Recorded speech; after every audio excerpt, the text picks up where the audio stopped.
এই মুহূর্তে সবচেয়ে বড় খবর যেমনটা জানা যাচ্ছে যে ফের এক কসবায় শুট আউটের ঘটনা। যেমনটা জানা যাচ্ছে বুধবার গভীর রাতে কসবা থানার বাগাট এলাকায় গুলিকাণ্ডে চাঞ্চল্য ছড়ায়। রাত প্রায় 11টার সময় হঠাৎই গুলির শব্দে আতঙ্কিত হয়ে পড়েন স্থানীয়রা।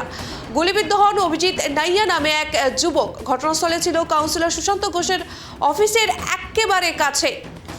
আবার আপনাদেরকে জানিয়ে রাখবো, বুধবার গভীর রাতে কসবা থানার বাগাট এলাকায় গুলিকাণ্ডে চাঞ্চল্য ছড়িয়েছে। এই বিষয়ে আমরা আরো বিস্তারিত জানবো। আমাদের সঙ্গে রয়েছে আমার প্রতিনিধি তোতন। তোতন, ঠিক কি ঘটনা ঘটেছে বিস্তারিত জানাও।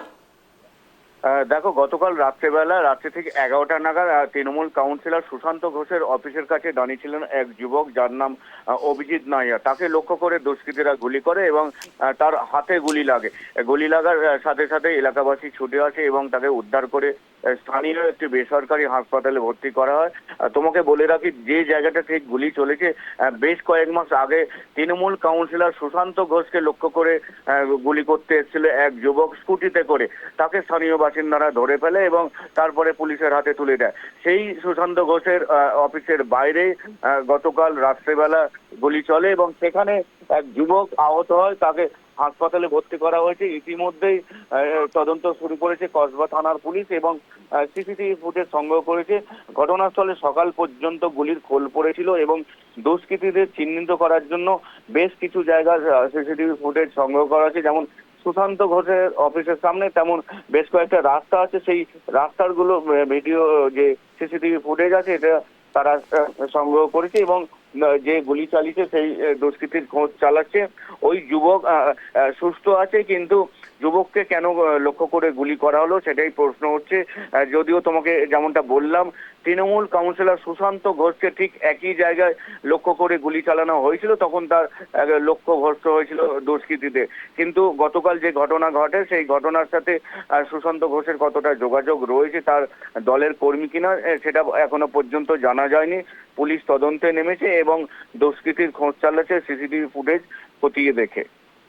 তোতন, এই বারবার শুট আউটের ঘটনায় পুলিশের পক্ষ থেকে কি পদক্ষেপ নেওয়া হচ্ছে? দেখো, পুলিশের পক্ষ থেকে বলা হচ্ছে দুষ্কৃতীকে যাতে যত সম্ভব তাড়াতাড়ি তাদের গ্রেপ্তার করা হয়। কিন্তু এলাকাবাসী প্রশ্ন তুলছে, খাস কলকাতায় কসবায় গুলি চালানোর ঘটনা একজন সাধারণ যুবক এবং এর আগে তৃণমূল কাউন্সিলর যখন সন্ধ্যাবেলা তার অফিসের সামনে, যেখানে তার অফিস সেখানেই তার বাড়ি, সেখানে বসেছিলেন, তখন তাকে লক্ষ্য করে গুলি করা হয়। দুর্ভাগ্য ক্রমশ তার একেবারে যে দুষ্কৃতী ছিল তাদের ধরা হয়, ভাগ্য ছিল তার সে বেঁচে যায়। কিন্তু গতকালকে যে ঘটনা ঘটে, একেবারে শীতের রাত্রে 11টা মানে অনেকটাই রাত, সেখানে রাস্তার মানুষজন কম, যেহেতু বাইরে কয়েকজন মানুষ ছিল যে সেটা তার অফিসের বাইরে, তারা দেখতে পায় এবং যুবককে উদ্ধার করে। এরপরে দুষ্কৃতীর একেবারে সঙ্গে সঙ্গে সে পালিয়ে যায়। তার খোঁজ চালায় এলাকাবাসী, কিন্তু সে কোথায় গাড়ি নিয়ে চলে গেছে বুঝতে পারেনি। যেহেতু যারা ছিল তাদের কাছে কোনো গাড়ি ছিল না, তারা দৌড়ে দুষ্কৃতীকে ধরার চেষ্টা করে। কিন্তু পুলিশ সঙ্গে সঙ্গে ঘটনাস্থলে আসে এবং এসে তদন্ত শুরু করে, আহত যুবককে হাসপাতালে নিয়ে যাওয়ার ব্যবস্থা করে। এছাড়াও তারা, তোমাকে যেমনটা বললাম, সিসিটিভি ফুটেজ খতিয়ে দেখে এই দুষ্কৃতীকে চিহ্নিত করার চেষ্টা করছে।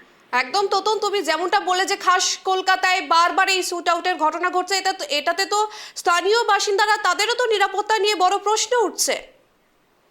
একেবারে স্থানীয় বাসিন্দারা গতকালকেই পুলিশকে জানিয়েছেন যে এরকম একেবারে রাত্রে 11টার সময় খাস কলকাতায় গুলি চালানোর ঘটনা ঘটে। এর আগেও কলকাতায় বিভিন্ন জায়গায় শুট আউট হয়েছে।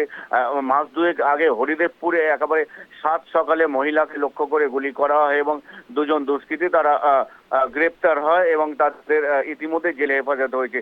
একের পর এক কলকাতার মধ্যে দক্ষিণ কলকাতা, হরিদেবপুরটাও দক্ষিণ কলকাতা এবং কসবা সিটিও দক্ষিণ কলকাতা, এই দক্ষিণ কলকাতার মধ্যে বারংবার শুট আউটের ঘটনা ঘটছে। সেখানে আতঙ্কিত এলাকাবাসী এবং এই এলাকাবাসীর বক্তব্য, যেমন নিরাপত্তা বাড়াতে হবে, তেমন সিসিটিভি ফুটেজ সমস্ত জায়গাতে দিতে হবে। কেন, বিশেষ করে যে সমস্ত বাই লেন রয়েছে সেখানে দুষ্কৃতীরা যদি কোনো সময় ছিনতাই করে বা কাউকে লক্ষ্য করে গুলি করে, তাতে কোনো প্রমাণ থাকবে না। সেক্ষেত্রে যাতে কোনো দুষ্কৃতী কোনো কিছু ঘটিয়ে থাকে, গুলি করে থাকে, যাতে তাদের চিহ্নিত করা যায়। সেই জন্য প্রথম তাদের দাবি এলাকায় সিসিটিভি লাগাতে হবে, যাতে মানুষের সুবিধা হয়, যে কোনো কিছু ঘটনা ঘটলে পুলিশ যাতে প্রমাণ পায় সহজেই।